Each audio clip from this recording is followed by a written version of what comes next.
Alright, so we back with another video. Today, we're going to be re-ranking the NFL QBs. I did this very recently, but we at the mid-season.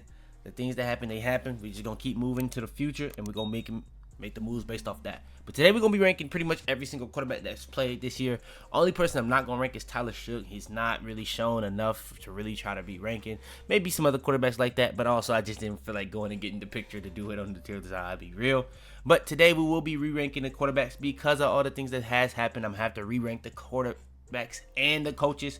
Y'all do want me to rank other things outside of the teams. I'm doing the team rankings like over again this week as well. You probably already seen that at the time this video being uploaded. At the time me making this video, the Monday night game hadn't happened yet, but it really don't matter because this was a video I already had to do, but I have to remake because of the things that's happened, and I made that weeks ago. So I think there were some issues I made on that anyway that I do want to update. We're gonna go over the tiers. We can go over all that. If y'all do want more, like the video.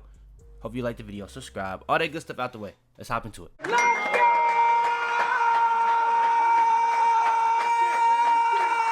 Alright, so hopping into it. We got the tiers. We got best. That's the best quarterback in the league. That's just what it is. That's who's playing the best. I don't know if y'all gonna like my answer. Next, we got elite. Playing at that elite level. It is not easy to be an elite quarterback, and nowadays it's not that many. But this year, maybe more. High level. Quarterback just playing at a high level. Pre-snap, post-snap.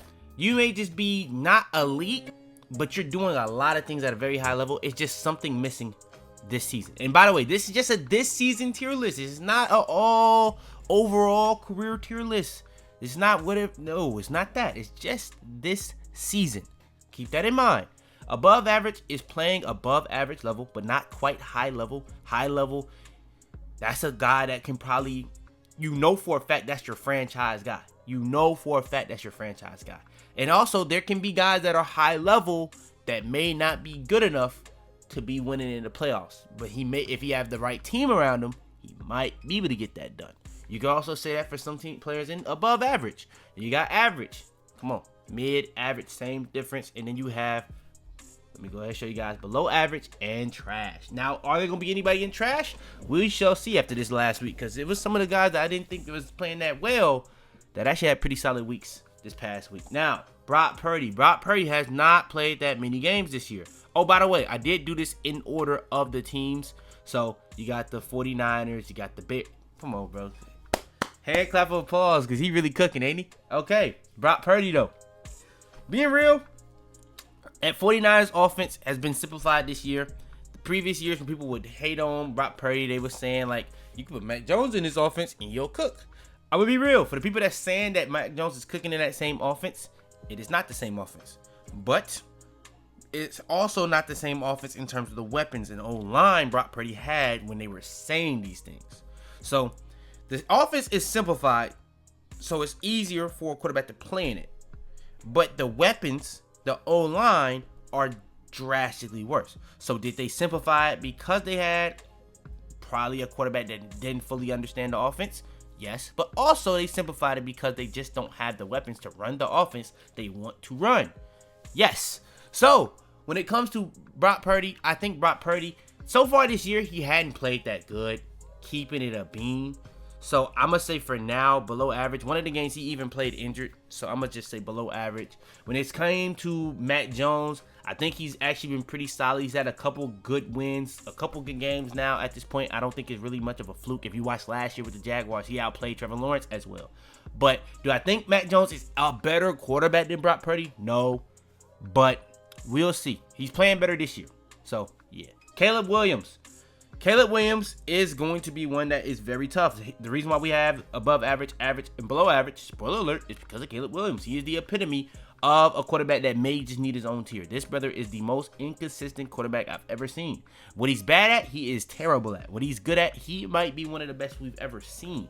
So, when it comes to off schedule, he's very, very, very, very, very good.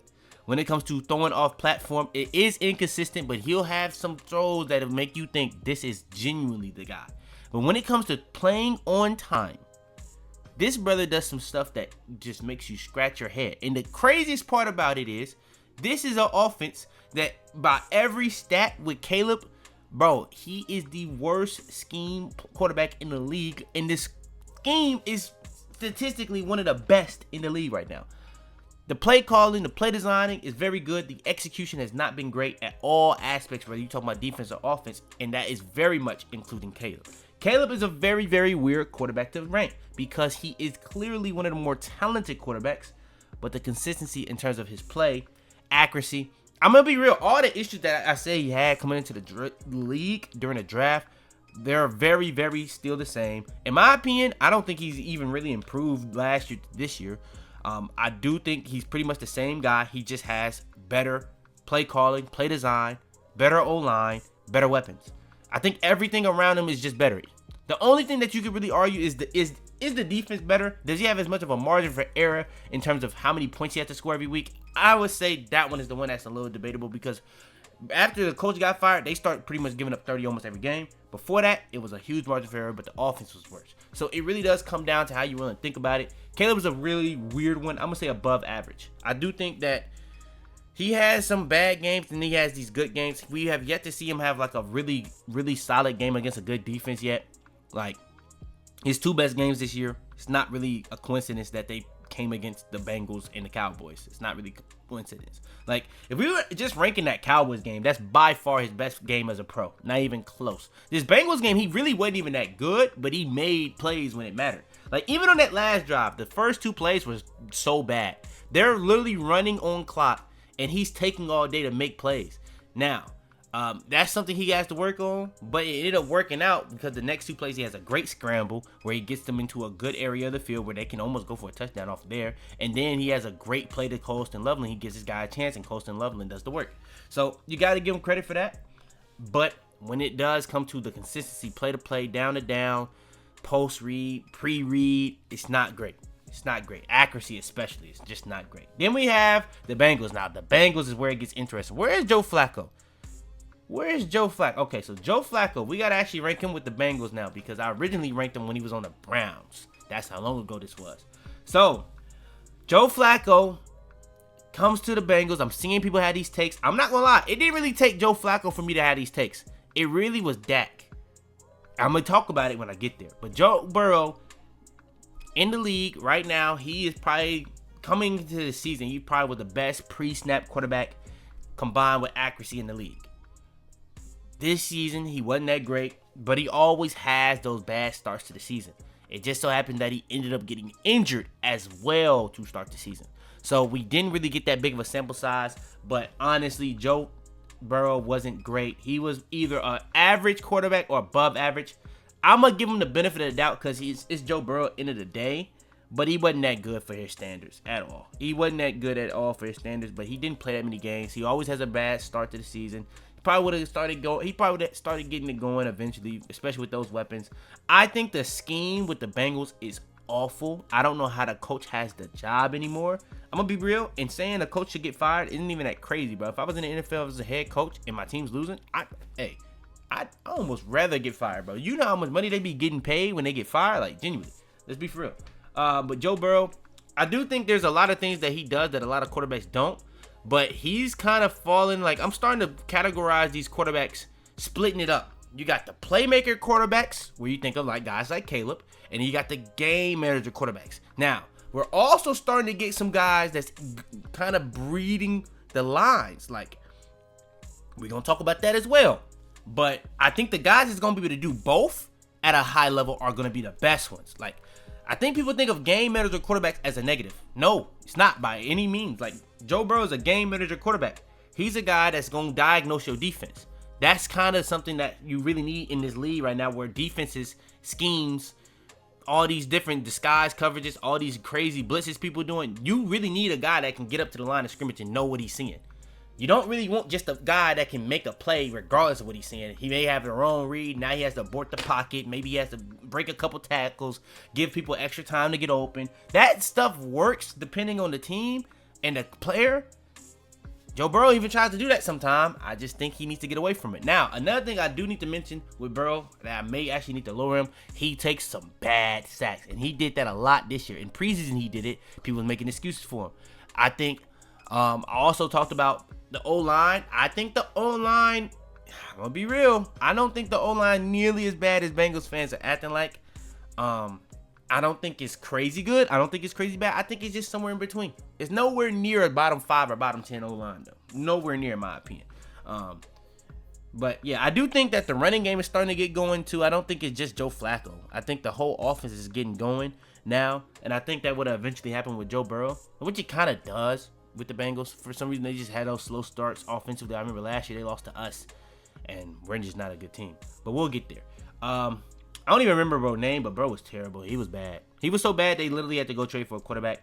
He was rough. Like that game against the Vikings that he had was really, really bad. Really, really bad. Now I won't lie. That DB that was going chasing that game was very, very good defense. Gotta be real. But all in all, trash. Next, we got Joe Flacco. Joe Flacco on the Browns, I would probably say is more so like below average or average. You think about the situation he's in where he has a bad O-line with no weapons, no running game at the time. The only time they started having a running game, I believe, was like one game of Joe Flacco when they finally start playing Quinshon Judkins. It may have been one or maybe two. I can't really fully remember. But they didn't really have anything going on offense at the time when he was the quarterback. Then you bleed it over into when he's playing with the Bengals. He has better weapons. I don't think the scheme is that good. I would argue the Browns scheme may even be better, to be real. The Bengals don't really have much going on. He just has Chase and T. Higgins. And I'm going to be honest, some of these throws that people gassing Joe Flacco for doing and trying to hate on Joe Burrow, to be honest, some of them throws ain't crazy, bro. There's them boys making a play. Like that play where T. Higgins quite literally takes the ball away from the DB that has a free pick and goes in for a touchdown. That's not Joe Flacco. I'm going to be real.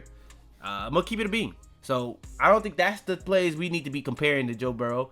But I do think, like, you put a lot of quarterbacks in this situation, they're going to flourish because they have the Jamar Chases, the T. Higgins. You know what I'm saying? And I don't think that O-line is nearly as bad as people act like.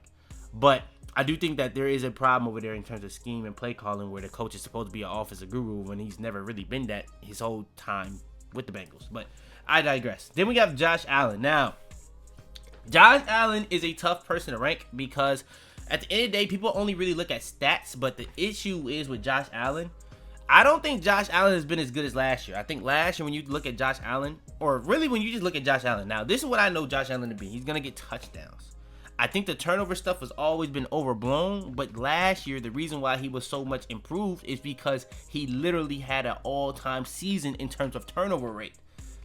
And I think the issue is with these quarterbacks, people only look at picks, but I'm going to be real. If your quarterback is running, fumbles might be just as important as a pick. Sometimes it's even worse. I'm gonna be honest, most of the time a fumble is probably worse than throwing a pick because most of the time you're throwing a pick down the field. If your quarterback is fumbling, it's fumbling on that spot. So yeah, I think fumbles lost, if not more important than interceptions. People don't talk about that. And sacks are very, very big deal. Sack avoidance. He was also an all-time sack avoidant QB last year. He just had an all-time season in terms of not making mistakes, just genuinely. But on the flip side, this year he's getting sacked more. He's turning the ball over more. I just think if you're watching the Bills, James Cook has been much improved. Outside of James Cook, though, you could argue the weapons have been worse. I don't think Shakir's having as good of a season as he did last year. Keon Coleman, we have not seen improvement there. Joshua Palmer, he's supposed to get him a deep threat. That hadn't really worked out too well. I don't think the weapons have been good. I think the play calling for the Bills has been okay. It gets gimmicky sometimes, but I do like Joe Brady. But for the most part, the Bills never really had these crazy weapons. I think James Cook, he was just inconsistent. This year, he's been very consistent. This is easily his best year in terms of consistency. When I look at Josh Allen, he's going to end the year with a lot of touchdowns. He's going to get 40 plus. He's already broke the record for the most years consecutively with 40 plus touchdowns. That's what's going to happen. But when you watch these Bills games, it's really about the drive consistency. And when you're watching these drives, you're realizing that this is not a Josh Allen issue. This is just an offense issue where they don't really have any plays they can get down the field. Now, this Chiefs game, it was an eye-opening game because when they played the Chiefs, they had multiple plays where they got 20 plus yards. And they were majority all two tight ends. There was really none of these plays. And they're like three different tight ends. You had Hayes, however you say bro name. You had Knox, and you had Kincaid. So Is that something they can build up on where the tight end is like the deep threat? They got the wide receivers that do all these different things, from a slot guy, a 50-50 guy. Joshua Palmer was supposed to be a deep threat. Maybe you just go with 2 wide receiver, 2 tight end sets now. That's going to improve the run game. I don't know. The Bills is a very weird situation. I think that Josh Allen's the one person keeping that together. I think Josh Allen had, we're going to talk about it later, a Drake-May game against the Chiefs. And if you watch the Chiefs these past weeks, Lamar had a terrible game against them. Jared Goff was not good against them. But for the most part, the Chiefs locked up the lines. The Chiefs defense, everybody want to talk about what Rice has been like since going to the Chiefs, or since he came back from the Chiefs, and that offense is getting better. And I mentioned this multiple times that this team is going to be really unstoppable when they get Rice. Yeah, I don't know how many games they're going to lose. I'm going to be real. After this Bills game, I don't think they're going to lose again. So this Bills win was big because they pretty much won cleanly throughout. So that was a pretty big win for the Bills, to be honest, because they was looking like frauds for me on both sides. But defensively, offensively, this was probably their best game as a team. So got to give the Bills their credit, and we're going to talk about it. But yeah, I think besides this game, though, I don't think Josh Allen was that crazy so far, but it's just the situation is not crazy over there, in my opinion. Then we have Bo Nix.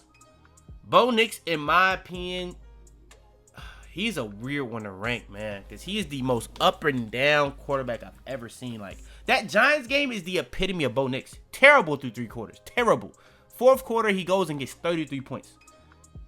Most up and down quarterback I've ever seen. Even in this Texans game, he was bad in the first half. Stroud gets hurt. He starts getting a bigger margin for error. He starts playing better. He's a weird, really very, very weird quarterback. The thing is, if you're doing a redraft, I think Caleb Williams and Bo Nix is actually a real debate in who you draft first, because Caleb right now is not as pro-ready or consistent. They both really inconsistent, though. I think Caleb has bigger flashes for sure, but I think Bo Nix has been more consistent in general so far. And you can't use the coach thing, because I think Caleb has a better coach. I think Ben Johnson is a better offensive mind than Sean Payton at this point. I don't think that's really too much of a debate. I also think Caleb has better weapons. So, I think Bo Nix has a better O-line, though. So, there's that. This is a tough one, because I don't think Bo Nix has been that crazy. I was thinking average, but I might just have Caleb too high then. I'm going to say Caleb average, and I'm going to say Bo Nix average. I'm going to put him above Joe Flacco. I will put Mac Jones above Bo Nix. I think Mac Jones has been more consistent than either, but I think Caleb, because of the flashes, I will put him above Mac Jones, personally. Honestly, I'm putting Joe Burrow at top of average. I'm not going to lie. Above average is not going to be too many people, man. Dylan Gabriel. Honestly, Dylan Gabriel, from what I've seen, has not been too bad, but I'm going to say below average. Nothing crazy. He's not really... he looks like a back-end starter to just a backup starter. He's literally probably a bottom-of-the-league starter or a backup player. It's not... Don't really see... And I don't really know where the upside is going to come, to be honest. So, yeah. Then we have Baker. Baker, to start the year, I went over this when I originally did this, man. He was looking like you could debate he was the best quarterback in the league this season. I was saying, though, if you're really watching these games, he's not playing like this the whole game except for that Seahawks game. And I'm going to be honest, that Seahawks game is actually gaining more traction for him, because that Seahawks defense might... Hey, they got a shout for the best defense in the league. That defense is looking crazier by the week. I ain't going to lie. By the week is looking crazier. But that was the one game that the Seahawks kind of really let get away from them defensively. They ain't get no stops for the most part on Baker. Baker was fantastic, especially in that second half. He pretty much had one of the best games you'll ever see from a quarterback, to be real. But the issue is, outside of that game, he's been inconsistent throughout all these games through the first 3 quarters. Down to down, play to play, possession to possession, quarter to quarter. But in the clutch, he has been the best quarterback in the league. It's not close. It's not close. And that's what's really kept him above a lot of these guys regardless. Baker is easily elite this year, regardless what you feel about him. He's easily elite. Now, when the Lions game on, it's been rocky. It's been rocky. For sure been rocky. They play the Patriots next week. That's going to be a very interesting game with him and Drake Maye. Drake Maye had a rocky week for the first time in weeks this week. But yeah, elite. Kyler Murray. Kyler Murray, in my opinion, watching him and Marv are just, I don't like it. I don't like either one of them. I don't really like either one of them in terms of the consistency. I'm interested to see what Marv's going to look like today with Brissett. The one knock I got with Kyler, though, is this offense looks, it's kind of similar to what I'm saying with Josh Allen. Like, Josh Allen ain't having a crazy season, but if you're watching the Bills, they're moving the ball consistently. It's just methodical. It's just so methodical, and it has to be methodical. Like, they can't do really anything deep consistently, except for this one Chiefs game. Maybe that changes the whole season. I don't know. But it's just been so methodical. When it came to the Cardinals, it's so inconsistent. It's like really just one half football with Kyler. When Brissett steps in, now they get a consistent offense. And even in part one of those games, Marv doesn't even play or misses half the game. So that's a very, very interesting thing with me. I don't really get how that's even possible. They just can't win these close games. So, and they almost choked that game against the Panthers. So I don't really know. I'm going to say below average. I'm going to say below average for Kyler. Next, we got Justin Herbert. Justin Herbert's playing. Justin Herbert's playing, man. I want to say he had them couple rough patches when he didn't have no O-line. Joe Alt is now out for the season. He's going to have season-ending ankle surgery, so that'll be interesting to see what he's going to look like rest of the year. But there's some throws that Justin Herbert makes that, when I say this, people going to get mad. It's not really any quarterback in the league that can make those throws, that can make those plays. Just go look at the play that he made against the Broncos to win the game. No quarterback in the league is making that play the way he did it. To be able to avoid those sacks and then throw the ball on a straight beam, perfect accuracy in that situation under that pressure. Bro, I'm not going to say no quarterback. Let me retake that one back. But it's players that can do that play, but in that moment, I don't know. The one knock I got with Herbert, though, this is only this season, though. The thing that really kind of hurts him, though, is when it comes to the playoffs, bro. I can't defend it no more. But this is just this season. I think he's been elite. I think Baker's been better. I think he's been elite, though. Herbert's been elite. I think the passing game, nobody really expected the passing game to be this good, even with how good Herbert is compared to what it was last year. This was a running team that could pass because of Herbert. Now they got Keenan, you know what I'm saying? Johnston is looking like an actual solid receiver now. Ladd is not looked as good as last year, and it still hasn't mattered. And that Ricky tight end they got low-key has looked pretty solid for them too. So they got four real options now at Rodgers in terms of the passing game. I don't know if that's Herbert or I don't know if that's just the offense just improving. I would say it's a little bit of both. So yeah. Then we got Pat Mahomes. Now, going into this week against the Bills, even with the 2 picks he had last week, I thought Pat Mahomes was probably like a lock to win the MVP. This was a bad game for Mahomes. Now, if you've been watching Mahomes this year, you know. Mahomes, this is the best he's looked this decade probably. The only debate is 2020. I don't really remember 2021. I know since Tyreek left. That's what I'm going to say. Since Tyreek left, this is easily the best he's looked. Not even debatable. Not even remotely debatable. This is easily the best he's looked. The issue is, when it comes to Pat Mahomes,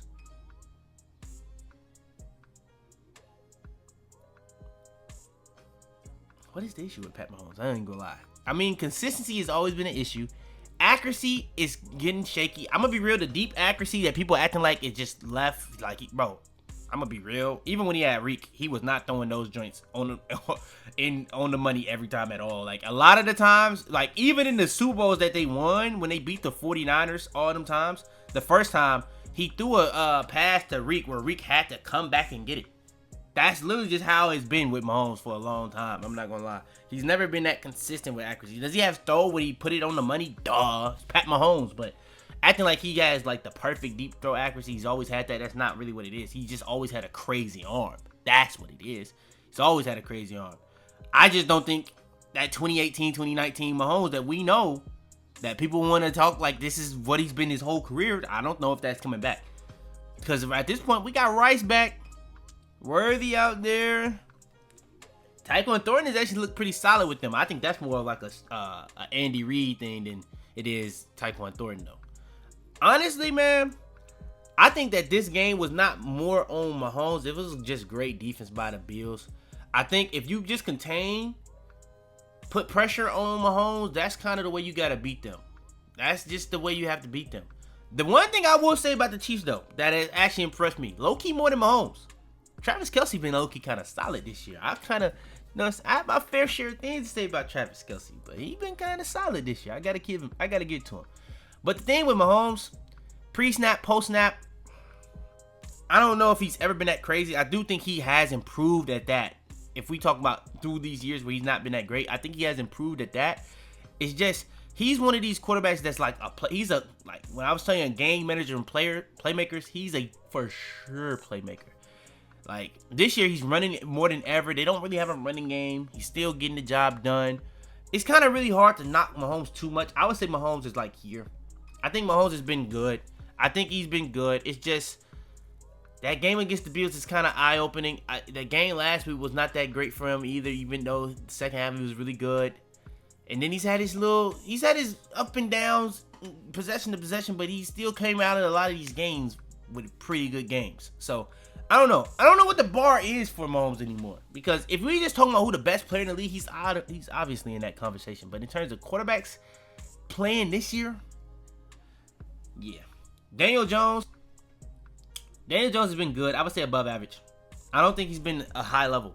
I think he's been above average. I just think he's in a much better situation. I think he has a really good offensive coach. I think he has a really good running back. And I think that team has a really good O-line.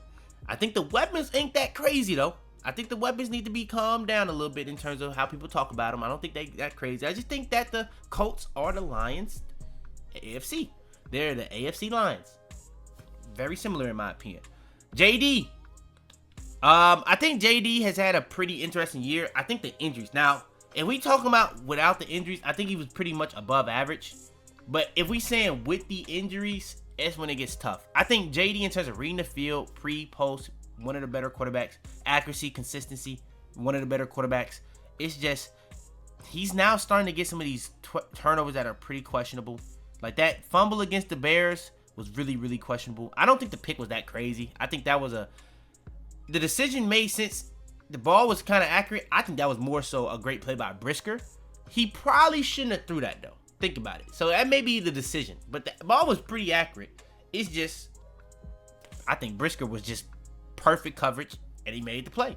So that probably was just a bad decision more than a bad throw. I think that was a bad throw. Good. I don't know what I'm really trying to say there. I think that was just a bad decision. When it came to JD this year, it's just, I don't know. I think the situation this year is just not as good as last year. I think the O-line is worse somehow. I don't really know how. They pretty much improved their tackle somehow, but they got worse, which makes no sense to me. O-line got worse. I don't think it's a bad O-line, though. I just think it got worse than last year. I think last year, it was one of the better pass blocking goal lines. Run game got worse for sure. That's not really debatable. The defense has been a little shaky. That's not really debatable. And then when it comes to the weapons he's had on the outside, McLaurin ain't been healthy all year. And that's really the only real guy, if you're a Commanders fan, I would even trust or believe in that wide receiver that you got. Like Zach Ertz, come on, bro. It's 2025.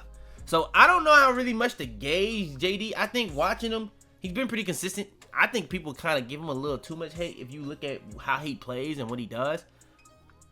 But yeah, I probably put Burrow up there in front of him. I probably put Burrow up there because injuries. I'm not ranking. Do I put them lower because of injuries? Because low-key, it is becoming a conversation with JD versus Caleb and Bo Nix because of the injuries. If injuries had nothing to do with it, I don't really think it's really a case for either one of the two, to be real. But the injuries he completely broke his arm. Like, he came back from injury and broke his arm. That it has to be some type of conversation with injuries at that point. Like availability at quarterback. This is not a wide receiver where you got 3 on the field. You got multiple people behind them that may even be solid that can rotate in. quarterback is the hardest position in the league to find. It's the reason why you see quarterbacks get drafted so high. They put them at the number 2 pick for a reason. And him being injured, it's not great. It's not great for him. It's not great. So I'm low-key, because of injury, I may have to lower him because of that. Low-key. Dak Prescott. I don't know who needs to hear this, but Dak been playing at a level this year. He been playing at a level this year. I don't know if he better than Baker, though. I think Dak and Baker, I said this the first time, very comparable. Very comparable. I do think Baker's margin for error is a lot higher than Dak because Dak easily, in my opinion, has the worst defense in the league. And you got to think about the games where he had half his O-line, well, not even half, 4 of his starting O-linemen out and his number 1 wide receiver out. Now, George Pickens is very good. O-line still was pretty solid. To be real. Regardless. But he still dealt with that while having the margin for error to score 30 points every game if he wanted to win. 30 points every game if he wants to win. I guarantee, I'm not even going to say I guarantee it. Because they may not score 30. But, hey, the Cardinals scored 30 on them. I'm not going to lie. My hands are up. I'm speechless. So, I'm going to say Dak elite. I think he's been elite this year. And I was going to talk about it. Bro, I think Joe Burrow and Dak are actually low-key very similar. If you watch the two and you look at the team, bad defense, 2 good wide receivers. Dak has a better O-line than the Bengals. I'm not arguing that. Dak has a better offensive-minded coach than the Bengals. I'm not arguing that. That's probably the biggest differences is the coaching and the O-line. But you could argue Jamar Chase is better than CeeDee Lamb. And he's had T. Higgins this whole time. Like, he didn't just get his T. Higgins. Like, George Pickens just got on the Cowboys this year. Burrow has had T. Higgins before he even had Chase. So, I think it's very similar. And if you think about how they actually play, I think Dak is one of the best pre-snap quarterbacks in the league. And I think that's where he kind of makes up the advantage as a game manager compared to a playmaker for some of these other quarterbacks. Because Josh Allen, Mahomes, they not reading. I think Josh Allen been pretty solid at that this year, though, to be real. But I don't think they reading it the same level. Not nearly to the same level as Dak. That's pretty much built into their offense. Getting to the line, looking at what they got, and taking advantage of it. That's pretty much their offense. But yeah, I think Dak has been fantastic this year. I think Dak and Joe Burrow after this year going to be pretty comparable. And I think some people was already saying that, but I can kind of see it now, honestly. And I used to always not understand it, but now I can kind of see it. The issue with Dak, though, is the playoffs. But we haven't had the playoffs. So that's just what it is. But the playoffs is where it does get a little, But yeah, Tua, I don't think Tua's been as bad as people act like, honestly. Like, this is why JD can't be in this tier, though. Because Tua's been average. Low-key, has Joe Flacco been better than Caleb? Nah, Caleb, you might gotta go down, okay? Caleb, you might gotta go down. I ain't gonna lie, I think Joe Flacco been better than Caleb. Let me think about this. That Steelers game is better than anything Caleb did all year. Because that Steelers defense is not bad at all. At all. That Steelers game may be better than anything Caleb did this year. And I'm going to be honest, Bo Nix had some performances against actual good defenses too. Like that performance he had against the Colts defense was a pretty solid performance. Yeah, I'm going to actually, yeah, I'm going to go there. Tua, I'm going to actually say at the back of average. I think Tua has been, nah. I think Tua's been overhated, but some of the hate he kind of brought on himself with like the interviews, so I can't really go too hard on him. I do think post snap he's a one read pony, and McDaniel, as he's been there, he started to build his offense around that deficiency, and the offense has regressed because of that deficiency. So it's kind of hand in hand. It's making McDaniels look worse, but it's also making Tua look worse. Because when people take away that one read, it gets really ignorant. And it's been the whole time with this little duo. That's why it doesn't work in the playoffs. Because, yeah. But I do think Tua's had some pretty good games this year, to be real. And, yeah. I'm going to say below average. Then we have Jalen Hurts. I think Jalen Hurts has actually been pretty solid this year. I think he's been kind of... He's been kind of overhated. I'm going to be real. Eagles fans, y'all be chatting. No matter what. When he bad, y'all be chatting. When he good, y'all be chatting. It's literally like, there's no in between with y'all. Y'all are always chatting. This is just how Philly fans get, though. I can't lie. So, respect to y'all. But, no matter, it's just never going to be a balance to me. I had Jalen Hurts at above average, but since then, he's actually had some pretty good performances. I'll say high level. I just don't know what does Jalen Hurts do at a high level. That's the issue. That is the issue.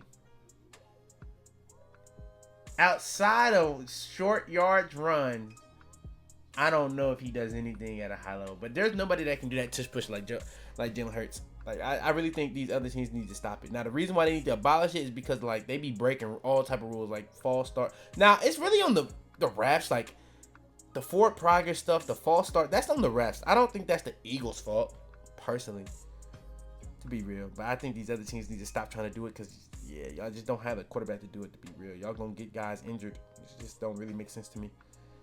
Jalen Hurts in high level just not sitting right in my spirit right now though. Because I'm really thinking about, like, at a certain point, you got to do something at a high level. What does he do at a high level? Genuinely, what does he do? I don't even think he's a high-level running quarterback. He's not as good of a runner as Josh Allen, Lamar. Because Lamar, Justin Fields, those are high-level running quarterbacks. I don't think Hurts is on that level. But maybe those are elite running quarterbacks, and then Jalen Hurts is high-level. Okay, maybe yeah. Throwing the ball. I think Jalen Hurts is above average thrower. I don't think he's high level. Reading the field. I don't think I would probably say reading the field. He below average. He takes some crazy sacks. Like, nah, I can't even do it. I'm putting him right there with Daniel Jones. Right there with Daniel Jones. I can't even do it. Second thought, I can't even do it. Next, we got Michael Penix. Penix is actually good. It's not really an inconsistency with Michael Penix. He's very consistent. Actually, like the thing is he's very consistent as what he's good at, and he's very consistent as what he's bad at. If you send pressure, he's gonna freak out. And all these Falcons fans trying to talk about that intentional grounding, like bro may have snapped it early. He might have snapped it early. Did they clap to simulate? No, he's trying, bro. They did a motion, so he's trying to tell his DB to move that way, and he's 20 yards down the field. So I'm not hearing that from Falcons fans. I'm not hearing that. I'm not hearing that. Maybe we're in the NFL. Let's take that college clapping stuff and use a cadence like a real NFL quarterback, you know? But the issue with Penix is if he gets blitzed, if he gets pressure on him, why does he freak out every time? It is literally every time. What I would rather him do as a Falcons fan, instead of freaking out and just throwing the ball up, bro, just run, because he can actually run. Now, I know he has the injury issues and concerns from college, but bro, that is literally, you're better off doing that than doing that other stuff, to be real. Because there's some plays he just throws away. He just literally gives up on instantly. Like, he just freaks out, literally. Like, if it's pressure or a blitz, he just genuinely freaks out. He's very consistent at this, too. But when he's good, and what he's good at, he's very consistent. He has a good arm, good accuracy.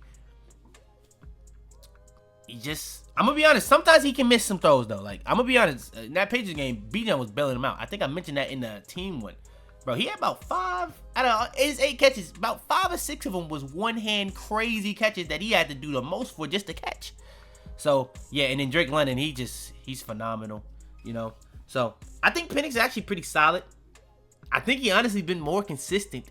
I would say he's been more consistent than Bo Nix and Caleb. Honestly, though, I would say Bo Nix has been better, though. And I would put Joe Flacco over him, too. I think Bo Nix has just been better. And I think I had that close last time when I did this, too. Then we have Jackson Dart. Yeah, I think Jackson Dart is a little overrated. I'm going to keep it a bean. But the thing is, I get it. I genuinely get it. Because this was me last year with Drake Maye. But I would never say the things that I'm seeing Giants fans say about Jackson Dart. Like, Drake Maye was very, very good despite his situation last year. He wasn't a top 10 quarterback. Like, I don't know. Hey, let me not speak too soon. Because he might be too close to the top 10 based off where I'm going to rank him. I do like what I've seen out of him. He makes some awful decisions. I won't lie. But you think about the situation. The offensive line is better than I thought as well for the Giants this year. So there's that. But the weapons, every week it seems like somebody goes down, whether it be Neighbors, Scatterbo. But for him to be playing the way he is, got to give him a lot of credit. I do think the scheme deserved more of the credit, especially in that Broncos game. A lot of the stuff that he was doing in terms of when it worked was schemed. Now, he makes some plays. Now, this is on him, to be honest. Some of these plays where he kind of just aborts. Because he aborts the play. He kind of similar to Caleb where he aborts the play. But he kind of does it differently than Caleb. I don't really know how to really explain it. I really don't. It's like he can play in structure. It's just sometimes he just refuses to. You watch Caleb sometimes. It's really like he can't play in structure. He's so much. Caleb might be a top 10 quarterback out of structure. That might not even be a hot take. But out in structure, he down there. He down there. Jackson Dart can actually play in structure. I think the thing with Jackson Dart, I think Caleb has this. This is what I'm saying. That's similar between the two. They don't like throwing to NFL open guys. If somebody has like a little bit less than a yard of separation, they don't like throwing that ball. They don't like throwing those tight window throws a lot of the time, to be real. Sometimes Caleb does it, but it'd be like, Dart don't even be like a window. He just be, I don't know. Caleb be doing some crazy throws, be real.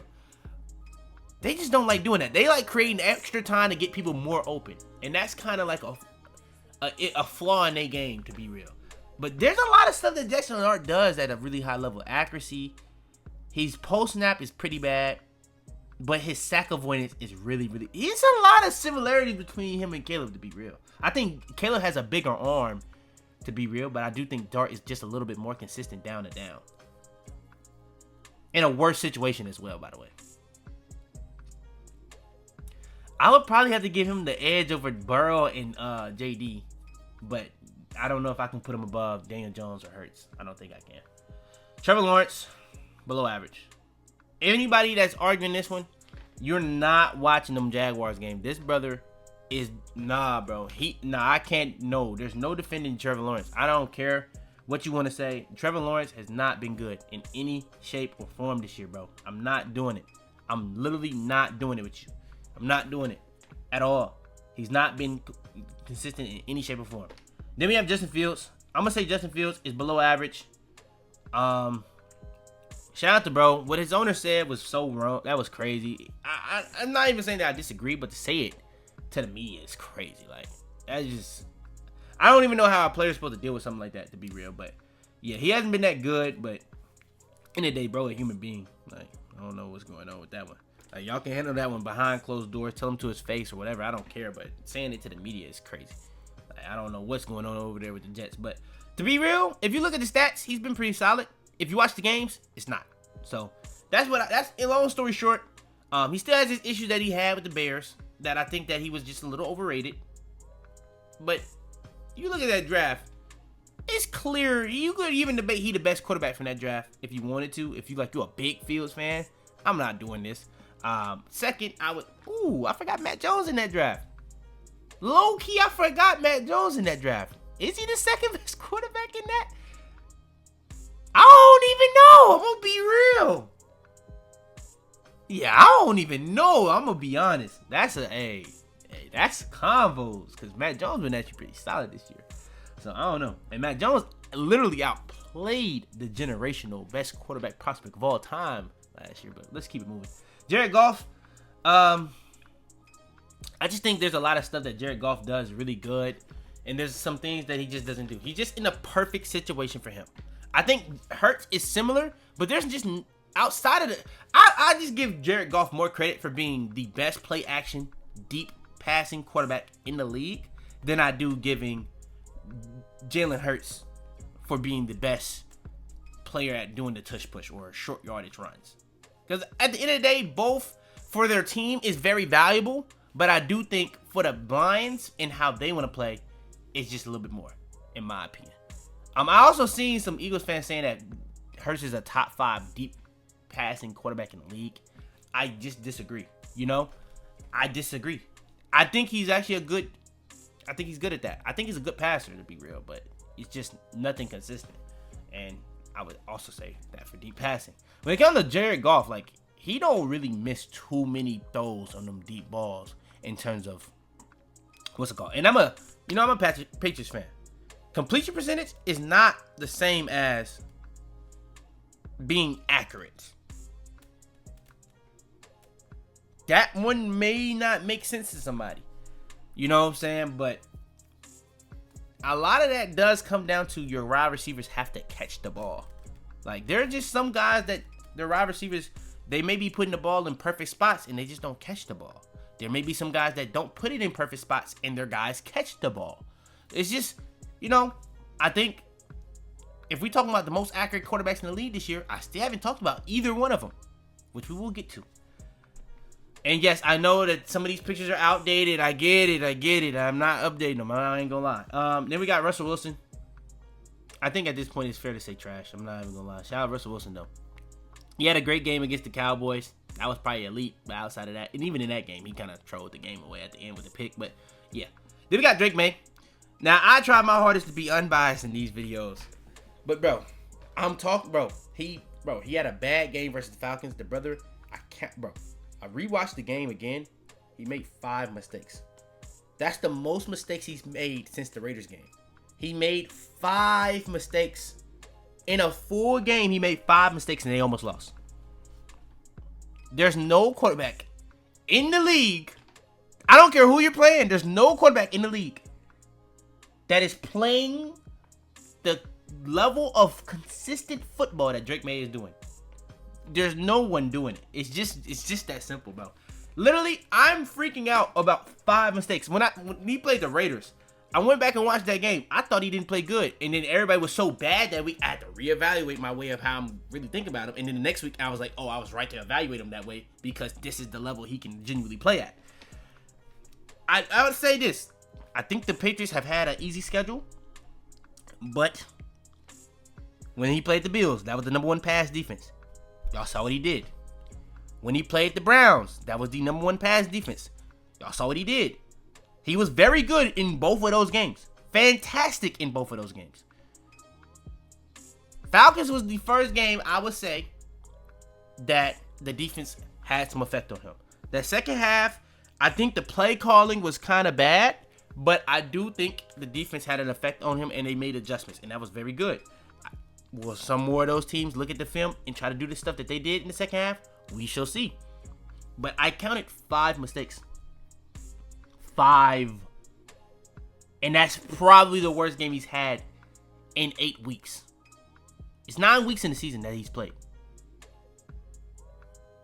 I don't know what to really tell y'all, bro. The scale that he's on right now is just not the same. It's just not the same, bro.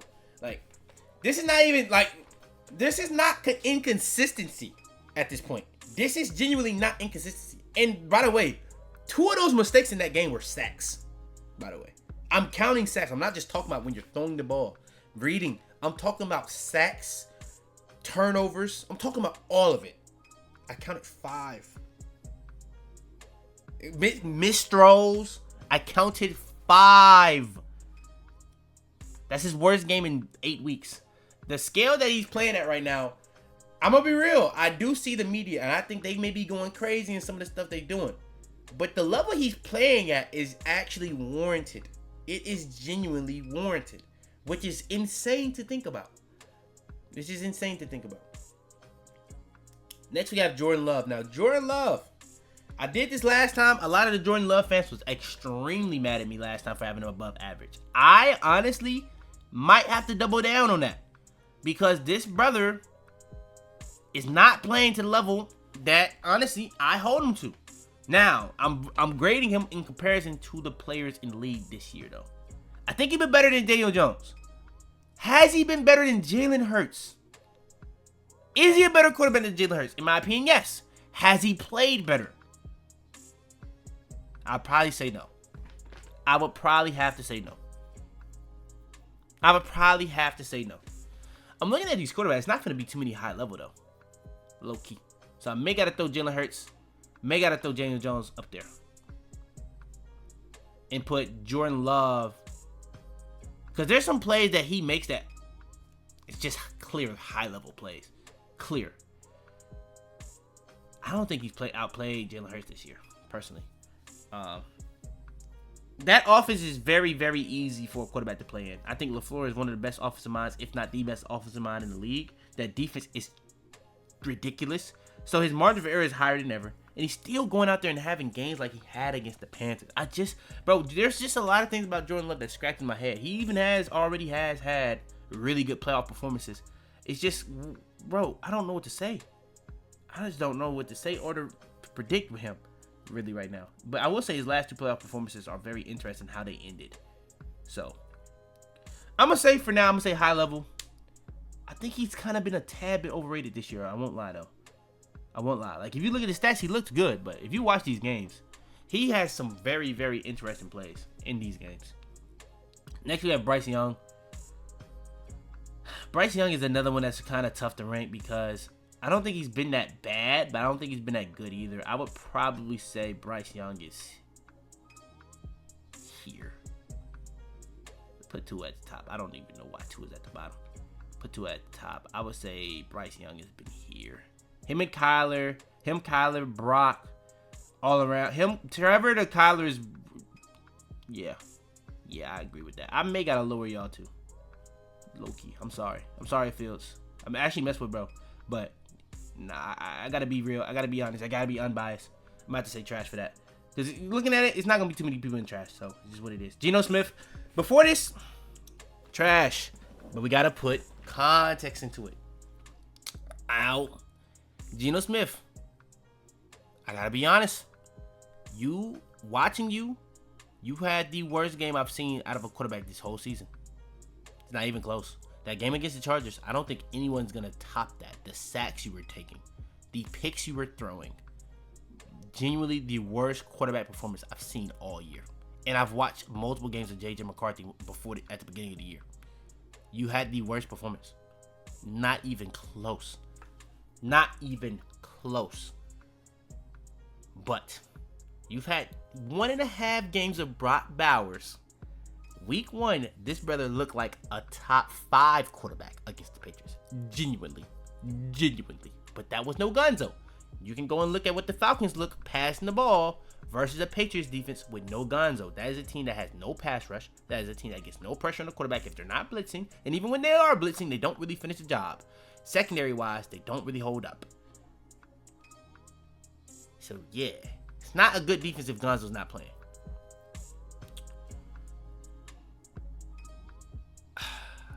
But I gotta be real.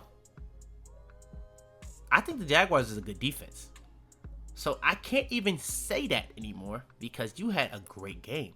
But is it you having a great game or is it Brock Bowers having a great game at this point? Because I don't know. That's where it really does get a little rough. I ain't gonna lie. It does kind of get a little rough trying to rank, bro, when you think about how good Brock Bowers was in that game. That brother looked unbelievable. He looked like a better... Y'all remember how good Kelsey used to be? Not Kelsey. Kittle used to be? He looked like a better version of that in that game. It was one game, though. It was one game, but he looked crazy. What I will say, though, I will not lie. This offense was built around Genty and Brock Bowers. And they do have a lot of belief in Geno. Geno has been bad outside of those 2 games, really. The Patriots game and this game. But he hadn't had his number 1 option.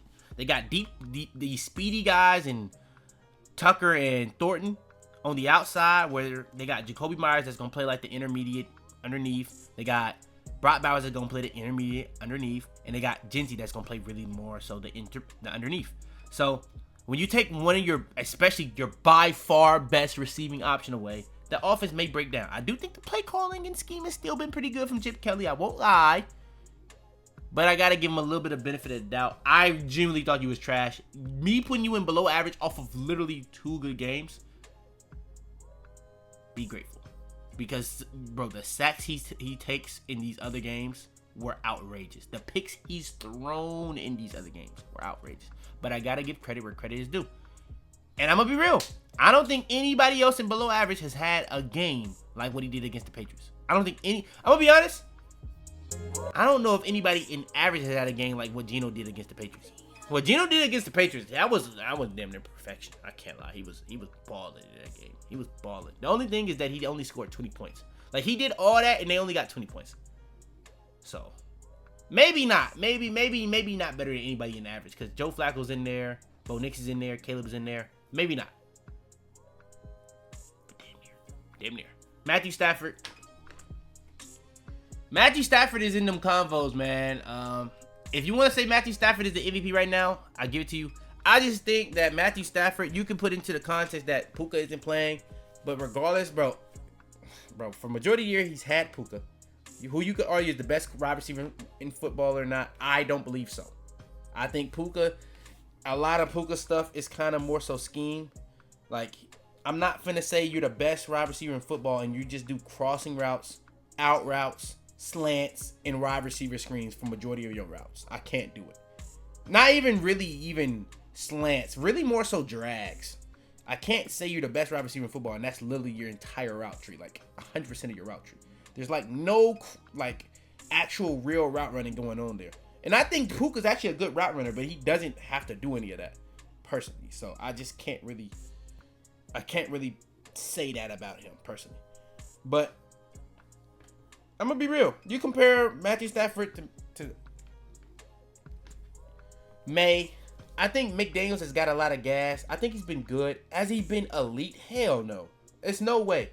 It's no way you watch these Patriots games and say he's been elite. I think he's had elite drives. Like the drive last week against the Titans to start the second half, that was an elite drive. No, that wasn't against the Browns. That was an elite drive. To start the second half, that was literally an elite drive. We literally had the same situation this week. It was bad. It was very, very bad. So, I just think he's good, but he's inconsistent, McDaniels. McVay is clearly an elite. Clearly an elite. Running game, better. O-line is debatable. I don't know who you would go on. I think people lean more on the Patriots. I'm okay with that. I think the Rams O-line pretty good too. Weapons, I'm not even finna even humor the conversation of Puka Nacua and Davante Adams. Like that genuinely has to be in debates for the best wide receiver duo of all time. Like the brother has Davante Adams as his wide receiver too. I'm sorry. Like you put all the context into it, and then you think about the Rams defense is better than the Patriots defense as well. He has a bigger margin for error on that aspect. I think he's been good. I just think he has a better situation as well. I think the context needs to be put there. I think he's been good. I just think he just has a better situation. So it really does come down to what you value between the two. Do you value overall production? Don't really care about like the... Do you value the overall production, getting the job done, or do you value getting the most out of the situation? I think Drake Maye has just gotten the most out of the situation, and I think it's actually comparable even if you don't even think about the situations. That's what's really crazy to me. Why I don't really know how close it is, personally. You could even say the same thing with Matthew Stafford and Josh Allen, but Josh Allen just hasn't played to that level all season, personally. Then you got Lamar. Lamar quietly sneaking into that MVP convo, man. He missed games. They lost. They did. If they would have lost that game to the Bears, Lamar would have real MVP conversations regardless of him missing them games. Now, the issue is, just like JD missed, just like Joe Burrow missed, your quarterback missing games is a big deal. So that's still an indictment on him. Like, you can try to praise him for, like, how bad the team is without him, but this is not one of those situations where, like, it's 82 games in the NBA. This is only 17 games that you can play.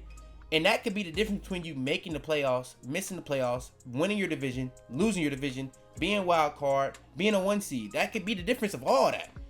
It could be the difference of all that. So that, regardless of what you think about the team, that matters at the end of the day. It literally does. But that also does showcase how bad the team is outside of him as well. Now, I won't lie though. You can't really try to get that off because the Ravens have kind of ridiculous amount of injuries on both sides. Like Roquan being injured, he hasn't been good though. I won't lie. It's a lot of guys on this team that got injured that haven't been good. But Matabuke, you could argue is just as big of an injury to that team as Lamar because he's going to be out the whole year. Lamar missed like 3 games, you know? So like, I think that may have a bigger overall impact on the season because Lamar was going to come back eventually regardless. So, I don't know.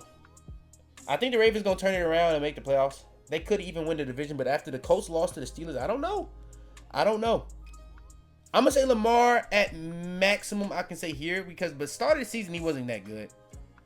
All right. And then the Chiefs game, that was very bad. The start of the season, like first 2 games, I think the game against the Bills, he was good. It was just, he didn't have to do much in the game. The week after that, that was a closer game, and then in the fourth quarter, he went stupid. So it's like, Lamar ain't been that consistent if we talking about down. It's the same thing I'm saying with Mahomes. It's just about the standard that they have. Like Lamar Jackson, I would say this. If we saying from when Lamar got drafted to now, the best quarterback in the regular season, it's Lamar Jackson. The issue with Lamar Jackson is the playoffs. That's the issue. And I just think Jack just deserved that love to be over Lamar because he hasn't missed games. He's played every game, and he's been, for the most part, outside of that Denver Broncos game, he's been consistent every game. Now, he does now have the Denver Broncos game and the Bears. He does have that Bears game, too, where he wasn't good either. But that was the game where everybody got hurt. So, like, you have a game plan. Your game plan is completely ruined when you get all them O-linemen hurt, your wide receiver get hurt. Like, it's just ruined at that point. So, I think that was just a different situation. The Broncos was just genuinely just a bad game. It's no excuse for it. That's a great defense, though, if you want to say an excuse. But I don't think you can use the defense thing either because they played the Packers, who actually has not. Maybe you could just say it was the defense because the Packers don't have the defensive backs to go against the Cowboys. That could just be a matchup, regardless how good the Packers defense is. So, I don't know. I'm going to say Lamar there, though. Then we have Sam Darnold. This is who I think the real, I ain't going to lie. This is who I think the real race is right now for the MVP. I know everybody talking about Josh Allen. I know everybody was talking about Mahomes. Mahomes done had 2 in a row. Baker done had his little fall off. Last time I did this, I had Drake Maye in not top 5. These 2 play while all these other guys play as slipped outside of Stafford. Stafford is still playing to a good level. I just think his situation is so much better than these 2. Now, I won't lie. Sam Darnold got a pretty good situation over there now. The run game is awful, though. That run game is bad. It's probably still better than the Patriots. But that run game is bad. But the O-line is pretty solid. The play calling, the play design, the scheme is really good over there with the Seahawks. And he has the best wide receiver in football this year. That is the best wide receiver in football. Now, that's what the best wide receiver in football look like. JSN. What he's doing, that brother running any route from any position on the field. One-on-one double coverage, you cannot guard him right now. Playing the best defense in the league, the worst defense in the league, the mid defense in the league, you cannot stop him at all right now. It's no gimmicks, it's just all talent. That brother, I'm going to be honest, that's looking crazy that he didn't go way higher in that draft. And I thought when he got picked at 20, that was very interesting to me. But I'm going to be real, these Ohio State slot wide receivers, they come into the league, that may be the prototype for if you pick an Ohio State wide receiver, because them other guys look a little inconsistent when you think about the Olaves, the Garrett Wilsons, the Marvin Harrisons. That's all I'm going to say, because we now got 2 back-to-back. It really 3 for 3 if you think about Amara, Egbuka. I'm just saying. I'm just saying. Hey, I'm just saying, bro. You know, I'm just saying. But, yeah, I think Sam Darnold, though. He's had his rough games. That's why I still got Drake over him. He ain't been as consistent as Matthew Stafford. Look, ain't gonna lie. Matthew Stafford may gotta get the MVP now. I ain't gonna lie. If you just looking at stats, Matthew Stafford probably is winning the MVP right now. He might be winning MVP right now. Whew. This gonna be an interest. I think, honestly, quarterback-wise, has actually been pretty good this year. It started shaky. Because the top guys, they weren't really playing to the same level. Like Lamar had a rough start, in my opinion, for how he is, how good he is. And by the way, anybody that think I'm biased, Lamar Jackson is literally my favorite player in the league. So, yeah, I'm not really hearing it. Joe Burrow probably my second. Well, if we talking about non-Patriots, I think I like Drake more than Joe Burrow now. I ain't gonna cap. But yeah. And then we got Aaron Rodgers. Aaron Rodgers has actually been pretty solid this year. I would say above average. I actually think Aaron Rodgers has been pretty solid this year. He's been definitely better this year with the Steelers than he was with the Jets, which is kind of odd because the Jets had better weapons, like not even debatable. But he's just been better. I think he's just a better coach. think it just comes down to that. Better coaching, both sides of the ball overall. Like, I think Saleh was a good coach, to be real, but it was just something missing with him and Saleh for some reason. I don't know. But him, Tomlin, with the offensive coordinator that they had that came from Falcons, with the defense that they playing, I think the margin for error for Aaron Rodgers is pretty. I'm gonna be honest, they don't really make that many errors, so I don't know. Actually, I don't really know. I think the Steelers really winning off mistake-free football for the most part. So I don't know if I can even say that. And that's on both sides. So we'll see. Because I'm going to be real. That Steelers offense is not very... I'm going to be real. Nah, I'm going crazy. I'm putting them at the top of average. I don't know if I can put them up at above average. I'm putting them at the top of average. And we got Cam Ward. Cam Ward has been shaky. He been shaky. Got to keep it a bean. He been shaky. He been shaky. Bad situation, but he been shaky. I'm going to just keep it moving. CJ Stroud. Start the season. Stroud was rough. He getting it going, though. Stroud is getting it going. I would put Stroud. I'll put Stroud here. I think he's had his own issues with pressure, similar to Penix. Penix may just have a better overall offense. I'm gonna go Stroud over Penix because I think Penix freaks out a little bit too much on pressure in places because in the playoffs that's not going. That Penix stuff probably gonna look kind of bad in the playoff situation. I'm not gonna lie because that's like, especially with the defense he's probably gonna have to face. Like, bro, he plays the Seahawks. Oh my gosh. Nah, Penix may have a... Have they played the Falcons and the Seahawks? Let me see.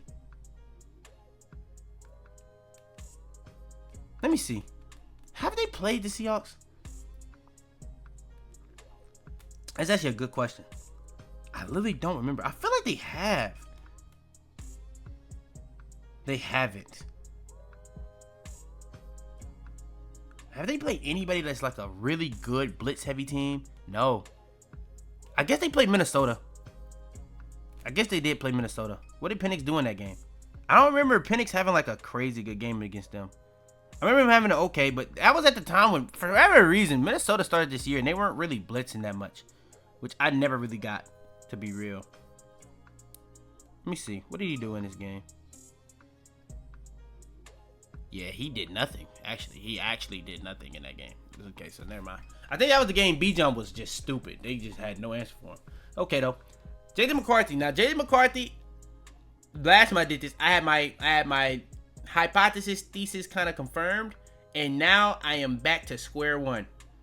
So, week 1, he was terrible through 3 quarters. 4th quarter, this brother was possessed. I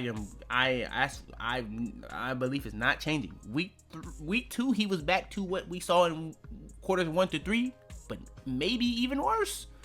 And then we fast forward to now, we thinking that he's injured. Some people even speculating that he might not be injured, and they just trying to save face and bench him. And they even at one point were just playing Carson Wentz through injuries for weeks, which we're gonna get into. And maybe, I'm not gonna lie, they 100% regret letting Sam Darnold go, regardless what Jaden McCarthy gonna look like the rest of the year. I ain't gonna lie. He gonna genuinely have to turn into, who can he turn into? He gotta turn into Joe Burrow for them not to regret that. I'm gonna be real. He genuinely has to turn into Joe Burrow. He has to. That's the only way that this situation is not a regret. Because this man, Sam Darnold, looks amazing. I can't lie. And I was never a Sam Darnold believer. This is what's really crazy for me. I was low-key a hater. Can't cap. But he's looked amazing. Gotta be real. But when it came to J.J. McCarthy versus his Lions, he went toe-to-toe with Joey. Hey, he went toe-to-toe with Jared Goff. Now, I won't lie. I think the defense, I think this was the best coach game for the Vikings all season. Both sides. I think defense, they came with a good game plan, stopped the run. They did a great job with that. I think you kind of seen the Colts and the Lions lose similar way. I think the Lions was a little bit more competitive versus the worst. Are the Vikings worse than the Steelers? That's debatable, I would guess. I don't know. That's a tough one. I don't know if they... I think the Vikings might be more talented offensively for sure. I don't know about defensively. I don't think they're more talented at all. But I think they did a good job on both sides in this game. And I think J.J. McCarthy probably had his best... he had his by far best game as a pro. He had a complete game, start to finish. When they needed it early, he did it. They needed it in the middle, they did it. And when they needed it in the clutch, he did it. So you got to give him credit. He went toe-to-toe with Goff, and I would say he outplayed him. At this point, I'm gonna just say below average. I had him at trash. I'm gonna put him right there with Geno, because you gotta think about it. And we think about the quarters of football. He has 5 quarters out of 12 good. That might be average. Low key, that's pretty close to average. I ain't gonna lie. I'm gonna put him average. I'll get it to him, bro. Because that's a big game when you think about the Lions, bro. Bro, going into that game, they look like the best team in the NFC by far. Now it's real debates. Because the Seahawks, you know what I'm saying? They got a little streak going. I ain't gonna lie. It's looking real debatable now. So I think that's a lot due to how well he played in that game. So J.J. McCarthy, got to give him some credit. Average. I don't know if it's too many quarterbacks in that average that can go. Oh, but then you got to talk about his situation. I got to be consistent. This brother has the quarterback guru. This brother has the best weapons in football, probably, when you think about Addison, T.J. Hockenson, and Justin Jefferson. You know what I'm saying? Like, that third weapon with the Rams, it's not the same. It's not built. It's not to that same level. I think Addison and JJ are really up there in duo. I don't think they're better than Puka and Tay. That third weapon, I would say the Vikings gap anything that the Rams could really throw out there. Then you think about the running game is not really good.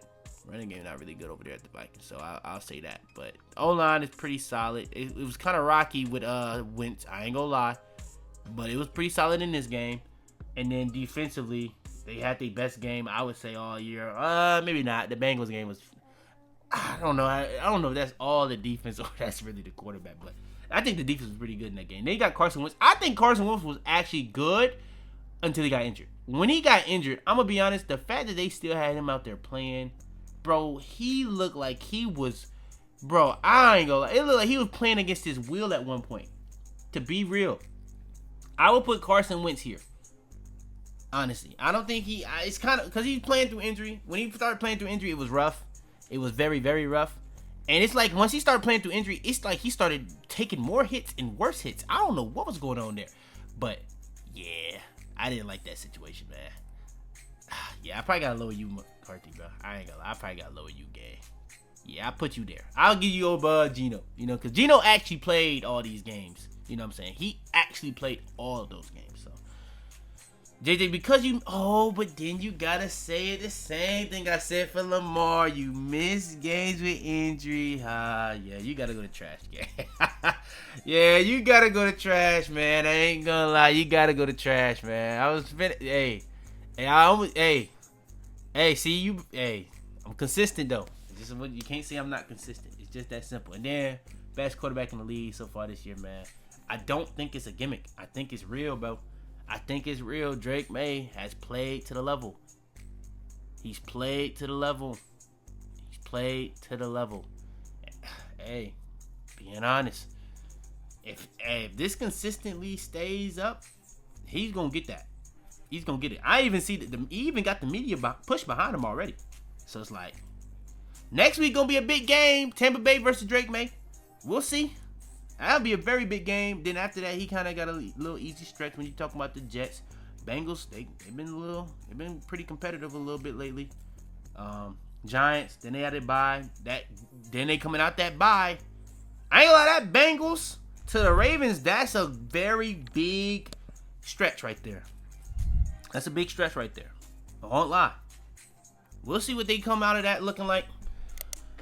But yeah, I got Drake Maye 1. I try to be unbiased in these, but it's really tough seeing how well he playing compared to the rest of the league and not saying he won. So I gotta say it. But yeah, like the video, subscribe, all that good stuff. Out the way, your boy Fitz, I'm out the bit, man. Tell him to bring me my money. Yeah!